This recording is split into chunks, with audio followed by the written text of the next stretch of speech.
Selamat siang, Assalamualaikum warahmatullahi wabarakatuh. Bertemu lagi di mata kuliah Manajemen Proyek Perangkat Lunak. Hari ini kita sudah masuk di pertemuan ketiga ya, tentang manajemen waktu proyek. Yang sebelumnya kita sudah bahas tentang skop atau ruang lingkup proyek. Baik, di manajemen proyek ini ya, yang akan kita bahas antara lain tentang pengertiannya, tahapan manajemen waktunya, ya network diagram sampai dengan ke Microsoft Project. Mungkin tapi nanti untuk Microsoft Project saya akan adakan video sendiri ya, jadi tidak masuk di sini. Baik, untuk pengertian manajemen waktu. Kalau kita bicara tentang manajemen, itu memang pasti pembicaranya banyak banget ya. Apalagi ini tentang proyek gitu kan. Jadi memang di mata kuliah manajemen proyek perangkat lunak ini pembahasannya luar biasa ya, lumayan banyak sekali gitu. Ya, jadi kalian harus rajin-rajin juga nih membaca kembali ya, selain mendengarkan apa yang saya jelaskan ya, kalian juga harus baca kembali gitu ya. Baik, untuk manajemen waktu proyek ya, ini adalah tahapan yang mendefinisikan proses-proses yang perlu dilakukan selama proyek itu berlangsung. Ya, ini berkaitan dengan penjaminan agar proyek ini dapat berjalan tepat waktu ya, dengan tetap memperhatikan keterbatasan biaya serta menjaga kualitas produk atau servis dan hasil yang unik dari proyek. Atau dengan kata lain, ini manajemen waktu proyek ini adalah proses perencanaannya ya, pengelolaannya, aksinya, dan juga pengawasan terhadap waktu dari kegiatan proyek, sehingga kegiatan ini membuat proyek akan lebih terstruktur seperti itu ya. Nah, cara manajemen waktunya seperti apa sih kira-kira ya? Yang pertama, yang pasti harus mengidentifikasikan kegiatannya dengan baik ya. Gitu. Kita lanjut ya. Jadi berdasarkan SOW dan juga WBS yang telah dibuat, dapat dikembangkan jadwal pelaksanaan proyek. Masih ingat kemarin WBS? Ya, yaitu daftar pekerjaan ataupun tugas-tugas ya, yang sering disebut dengan TAKS.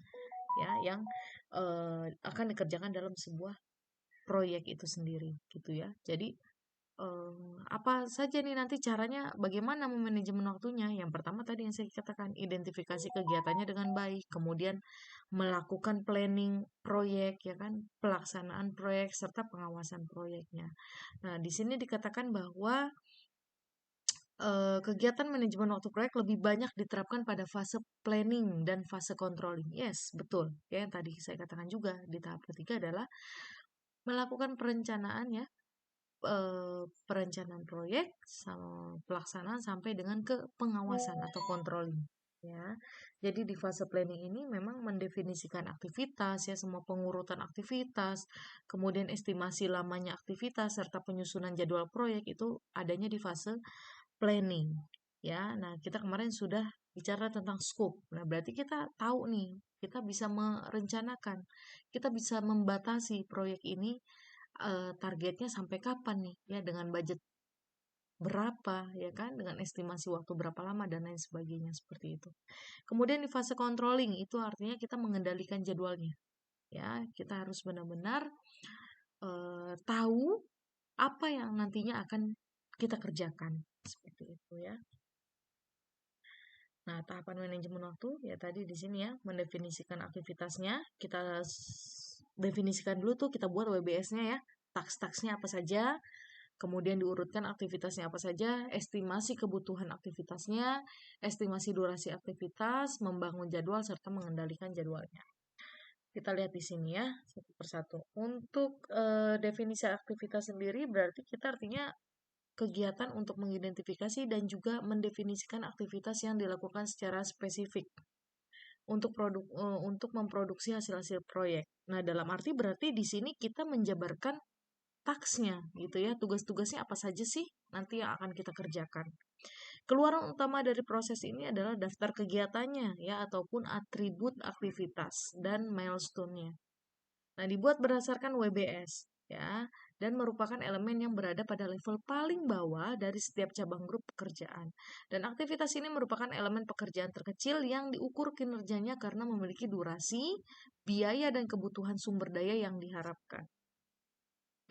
Atribut aktivitas sendiri, informasi jadwal dalam atribut aktivitas itu antara lain ada identifikasi identitas aktivitas ya, kode aktivitas, deskripsinya apa ya, kemudian aktivitas pendahulunya apa, aktivitas yang mengikutinya apa, dan lain-lain ya. Ini biasanya nanti kita bisa lihat di network diagram ya.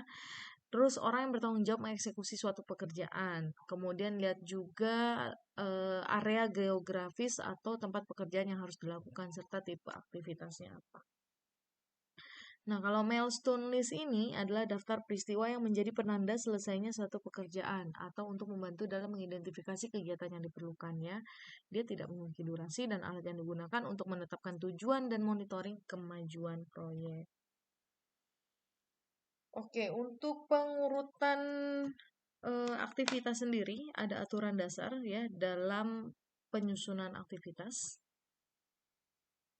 Ya, di sini ada 3 hal ya yang harus diperhatikan. Yang pertama adalah ketergantungan mandatori. Ya, nah ketergantungan mandatori ini atau kita sebut dengan mandatory dependencies ya, ketergantungan yang memang tidak dapat dipisahkan antar aktivitas atau pekerjaan ya. Misalnya pengujian program tidak dapat dilakukan sebelum pembuatan programnya selesai. Iya, ya jadi kita harus running dulu programnya baru kita testing kan seperti itu ya.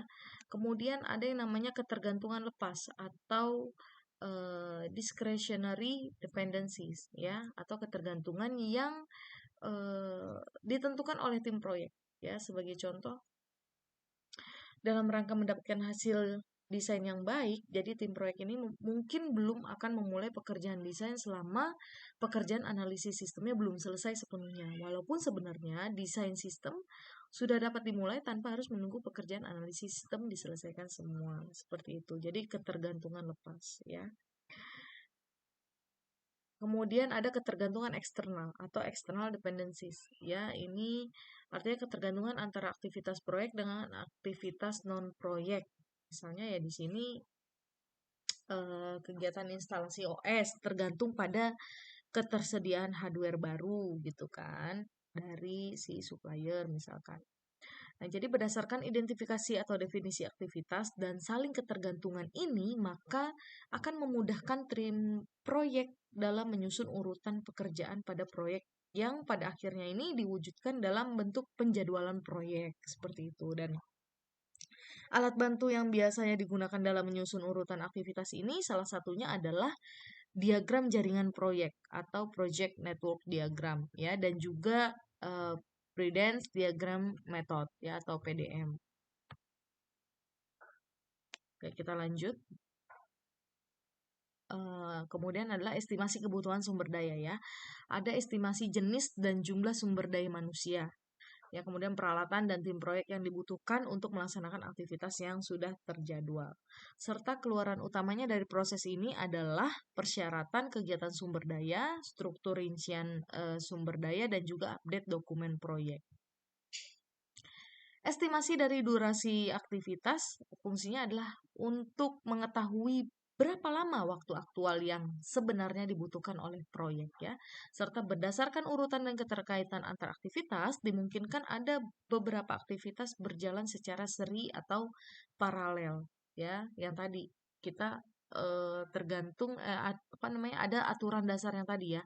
Jadi ada ketergantungan tertentu di dalam setiap aktivitas. Kemudian umur proyek ini bukan merupakan total waktu semua aktivitas ya, tetapi hasil dari durasi manajemen waktu aktivitas yang optimal. Batasan-batasan, asumsi aktivitas, dan ketersediaan sumber daya proyek itu juga perlu dipertimbangkan untuk memperkirakan durasi aktivitas. Nah, untuk penyusunan jadwal. Nah, penjadwalan proyek perangkat lunak ini adalah tindakan mendistribusikan estimasi usaha yang dilakukan sepanjang durasi proyek yang direncanakan dengan mengalokasikan usaha tersebut ke dalam pekerjaan spesifik rekayasa perangkat lunak. Ya, jadi prinsip dasar daripada penjadwalan proyek perangkat lunak sendiri ini antara lain adalah yang pertama penggolongan ke dalam beberapa aktivitas, ya. Kemudian yang kedua ketergantungan masing-masing kegiatan.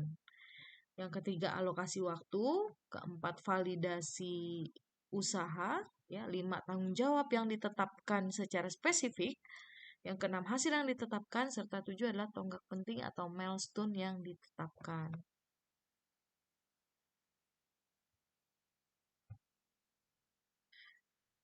Oke, ini merupakan tools untuk menyusun pembuatan jadwal proyek ya. Kita bisa pakai apa namanya Gantt chart ya, kemudian analisis PERT dan juga analisis jalur kritis. Kita lihat ya di sini. Kalau untuk Gantt chart sendiri ini dikembangkan oleh Henry L. Gantt ya, makanya karena dia berbentuk chart makanya kita sebutnya Gantt chart ya. Merupakan bagan dengan format standar untuk menampilkan informasi jadwal proyek dengan membuat daftar aktivitas proyek disertai jadwal waktu mulai dan waktu selesai dengan format kalender. Nah, itu Gantt chart. Jadi nanti kita buat dulu nih WBS-nya apa aja, taksnya apa aja, ya. Setelah itu baru kita tentukan durasinya, ya, berdasarkan tanggal juga, ya. Dari tanggal berapa selesainya ke tanggal berapa. Tanggal berapa selesai ke tanggal berapa. Nah, itu nanti akan menghasilkan yang namanya Gantt chart, seperti itu, ya.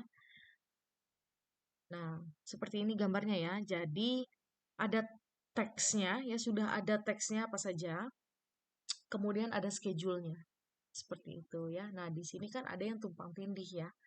Ada yang memang bisa dikerjakan apa namanya yang tidak bisa dikerjakan sebelum apa namanya kegiatan sebelumnya atau aktivitas sebelumnya selesai gitu kan. Ada yang bisa dikerjakan bebarengan atau beriringan dan lain sebagainya. Nah, ini kita bisa buat Gantt chart-nya seperti ini di Microsoft Project ya.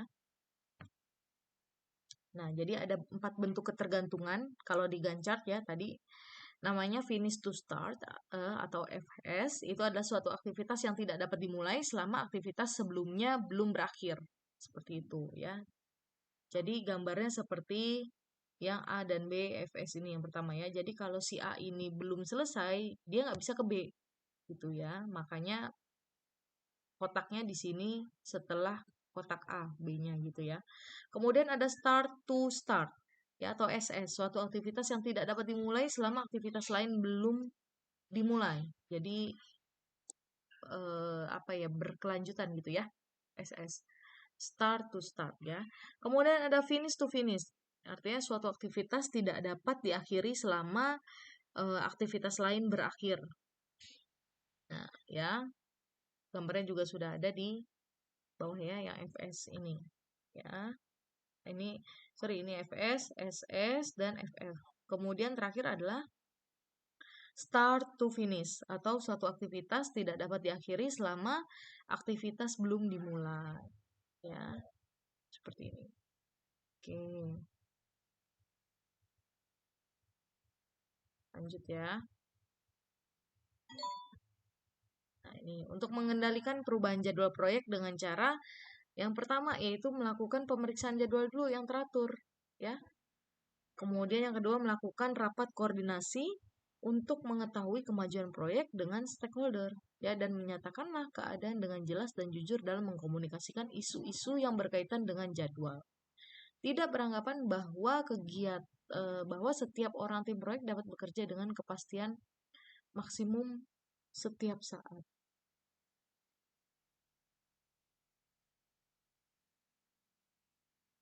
Oke, lanjut. Nah, ini ada diagram jaringan ya atau network diagram yang tadi saya katakan ya. Kita lihat di diagram jaringan ini atau network diagram adalah skema ya yang menunjukkan hubungan logis atau urutan aktivitas-aktivitas proyek ya. Suatu aktivitas disimbolkan dengan anak panah ya atau arrow dan sekaligus menunjukkan aliran kerja dan dihubungkan pada satu titik yang disebut dengan node ya atau node ya node untuk menggambarkan urutan kejadiannya tuh ya. Dan node ini sekaligus menunjukkan titik mulai dan titik selesainya aktivitas ya yang diberi nomor secara urut gitu ya. Nah, nomor NUT pertama adalah nomor 1 menunjukkan awal proyek dan nomor NUT terakhir menunjukkan akhir proyek ya. Kita lihat contohnya berikutnya nih. Langkah-langkah membuat diagram jaringan. Yang pertama adalah buat daftar semua aktivitas ya. Berikut predesesor dan suksesor dulu. Jadi pendahulunya siapa? Predesesor itu pendahulu ya. Kemudian tentukan aktivitas awal atau aktivitas yang tidak memiliki aktivitas pendahulu ya, predesesor ya, dan diberi nomor 1. Hubungkan semua aktivitas yang berawal dari not 1 tersebut ke not berikutnya dan beri nama atau simbol aktivitas pada anak panah dan estimasi waktunya. Misalkan di jalur pertama nih, di anak panah pertama A sama dengan 3, oh berarti ini estimasi waktunya adalah 3 hari, misalkan seperti itu ya. Kemudian baru menggambarkan dari kiri ke kanan ya.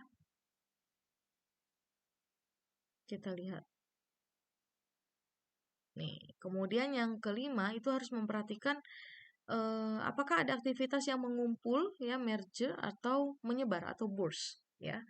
Kalau aktivitasnya dia menyebar ya, satu node yang disebut dengan burst jika node ini menghasilkan satu atau lebih aktivitas. Nah, ini yang kita sebut dengan menyebar ya atau burst. Kemudian berkumpul ya, satu node disebut merge ya jika dari beberapa aktivitas yang berasal dari beberapa node mengumpul pada satu node sehingga sebagai akhir aktivitas ya. Kemudian lanjutkan dengan menggambar untuk semua aktivitas sampai menuju pada satu posisi akhir atau node akhir. Nah, gambarannya simulasinya seperti ini ya. Ini kita sebut dengan burst ya, dia menyebar, dan yang kanan ini kita sebut dengan merge ya atau berkumpul di dalam satu node gitu ya aktivitasnya. Kemudian lanjut aturan lainnya. Yang pertama adalah semua anak panah sedapat mungkin digambarkan mengalir ke depan atau ke kanan ya, dan hindari anak panah yang saling menyilang antar node. Ya, jadi hindari yang saling menyilang. Dia biasanya berurutan nih ya. Dan jika anak panah saling menyilang, susun ulang gambar sedemikian sehingga aliran dan urutan pekerjaan mudah dibaca dan dipahami. Ya, kemudian jika terdapat dua aktivitas berawal dan berakhir pada node yang sama, maka salah satu aktivitas perlu dibuatkan node perantara atau dummy, yaitu suatu aktivitas prasyarat dari aktivitas lain dengan durasi 0. Ya.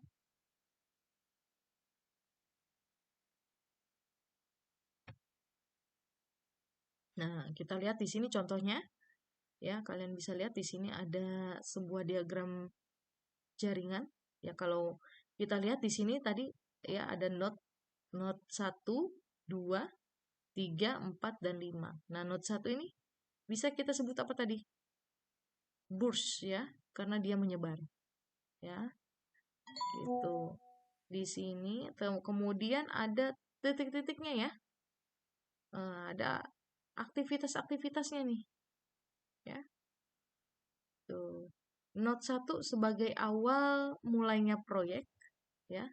Dan Note 5 ya, Note 5 sebagai akhir ya, akhir daripada selesainya proyek ya.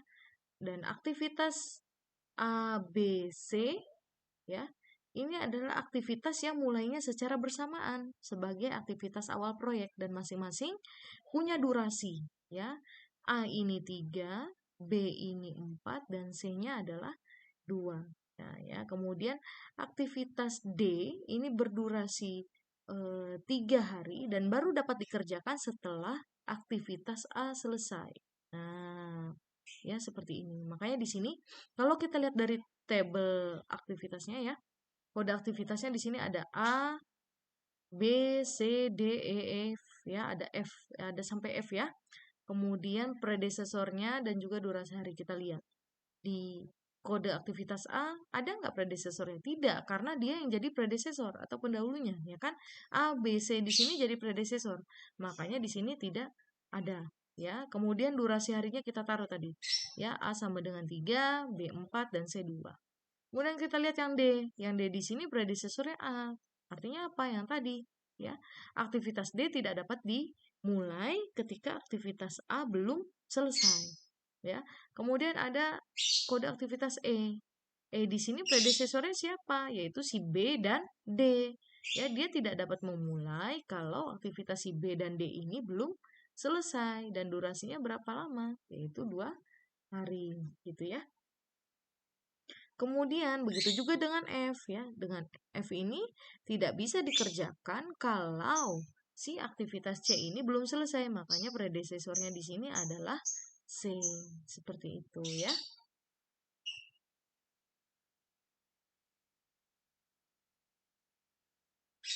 Nah, ini untuk latihan diagram jaringannya ya. Ada nama aktivitasnya atau tasknya. Analisis kebutuhan softwarenya yang pertama, oh nih dikasih kode aktivitasnya A. Ya, jadi ini awal-awal nih. Terus analisa kebutuhan hardware-nya apa saja, itu dikasih kode aktivitas B. Pemodelan sistemnya mau pakai apa saja, itu dikasih kode aktivitas C. Ya, makanya di sini prodesesornya adalah tidak ada. Durasi harinya untuk analisis kebutuhan software sendiri memerlukan waktu 1 hari, hardware 3 hari, dan juga pemodelan sistem 2 hari. Kemudian pengadaan dan instalasi SO dan DBMS di aktivitas D, predesesornya A. Jadi kalau dia sudah selesai menganalisis kebutuhan software, baru dia bisa bergerak ke pengadaan dan juga instalasi SO dan juga DBMS, gitu ya. Baru setelah itu ada desain IO, ya input output, dan juga database. Ini dikerjakan setelah apa? Oh, setelah B. B itu apa? Yaitu analisis kebutuhan software, apa hardware, sorry, hardware ya. Gitu. Kemudian ada pengadaan dan juga instalasi hardware, ya. Ini juga predesesornya adalah B. Programming, yaitu di aktivitas G ya, kita namakan aktivitas G. Dia akan bisa mulai jika predesesor si D dan E ini selesai. Kalau sudah diinstalasi SO dan DBMS serta sudah didesain database-nya. Seperti itu ya. Testing dilakukan apa ya jika programnya sudah selesai, yaitu setelah aktivitas G selesai ya. Kemudian ada persiapan dan juga pelatihan user di I.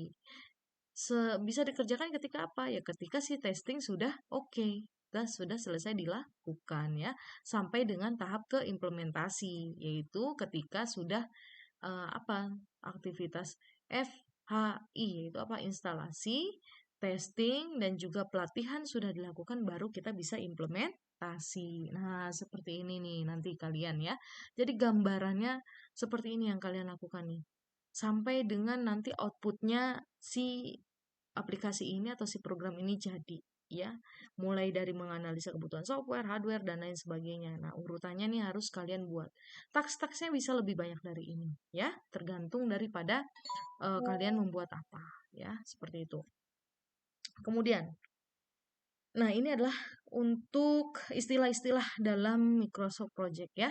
Jadi Microsoft Project ini adalah tools atau perangkat ya, alat bantu yang digunakan untuk keperluan pengelolaan atau manajemen proyek. Ya, istilahnya tadi ada task. Task itu kan tadi ya, jadi kegiatan-kegiatan yang kita lakukan, yang kita tulis ya. Jadi rincian pekerjaan atau jenis pekerjaan yang akan kita lakukan ya. Kemudian duration itu adalah jangka waktu atau lamanya waktu yang dibutuhkan untuk menyelesaikan suatu pekerjaan. Nah, satuan durasi ini bisa berupa jam ya, hari, minggu, bulan ya. Kita bisa masukin itu lewat kalendernya, nanti baru dia akan keluar dalam bentuk chart ya, biasa kita sebut dengan Gantt chart tadi ya. Kemudian start ya, adalah satu nilai yang menyatakan tanggal awal atau dimulainya satu proyek tertentu. Dan finish adalah satu nilai yang menyatakan tanggal akhir atau diakhirinya suatu proyek tertentu ya. Start plus duration itu sama dengan finish.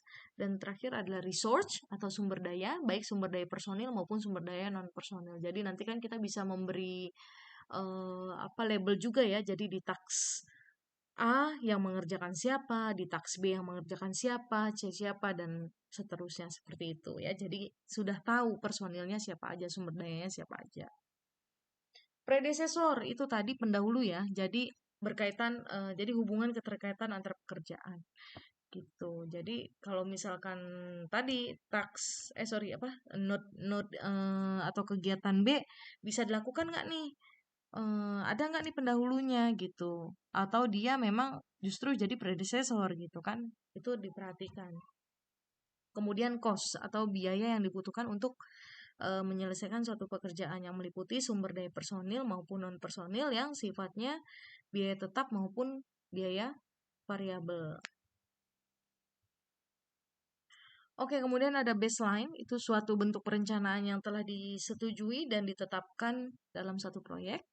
Terus ada tracking, ya itu bentuk penelusuran atau peninjauan antara hasil kerja yang dilakukan di lapangan dengan rencana awal satu proyek, serta milestone, ya satu bentuk penanda pekerja yang menunjukkan bahwa pekerjaan yang dimaksud telah selesai. Seperti itu, ya. Kemudian untuk membuat WBS sendiri ada beberapa hal yang perlu dibuat, yaitu antara lain karena ya WBS sendiri adalah daftar pekerjaan atau tugas-tugas ya, makanya kita perlu membuat yang namanya mengisi atau mengedit kolom task name ya, itu. Kemudian menentukan tanggal proyek, judul kolom, mengelompokkan pekerjaan ya, kemudian membuat nomor outline, mengisi durasi pekerjaannya. Jadi mulainya tanggal berapa, selesainya tanggal berapa. Membuat hari libur proyek serta membuat predecessor gitu ya. Nah, ini ya bisa kalian praktekkan ya, dicoba di MS Project-nya ya untuk latihan membuat WBS-nya. Seperti itu ya. Jadi nanti dari tabel di atas telah ditentukan tanggal proyeknya ya dengan hari libur standar yaitu adalah hari Sabtu dan Minggu dan beberapa hari libur lainnya. Durasi dinyatakan dalam satuan hari ya dan kalender proyek yang baru sebagai berikut. Nah, ini ya. Tuh, kalender projectnya seperti itu ya. Jadi nanti kalian yang sudah install Microsoft Project bisa langsung dipraktekkan ya. Nah, ini ya, jadi diisi nanti task name-nya, kemudian durasinya berapa hari, ya mulainya dari tanggal berapa, selesainya tanggal berapa. Predecessornya ini ke aktivitas nomor berapa. Nah, dilihat dari sini ya, gitu ya. Kalau nggak ada ya dia kosongin aja. Kemudian nanti Gantt chart-nya kalau sudah diisi tadi durasinya, ya dia akan keluar seperti ini, ya. Nah, ini untuk network diagramnya. Seperti itu. Oke, sekian untuk penjelasan di pertemuan 3 ini. Ya, semoga bermanfaat. Ketemu lagi di pertemuan berikutnya. Terima kasih. Saya akhiri. Wassalamualaikum warahmatullahi wabarakatuh.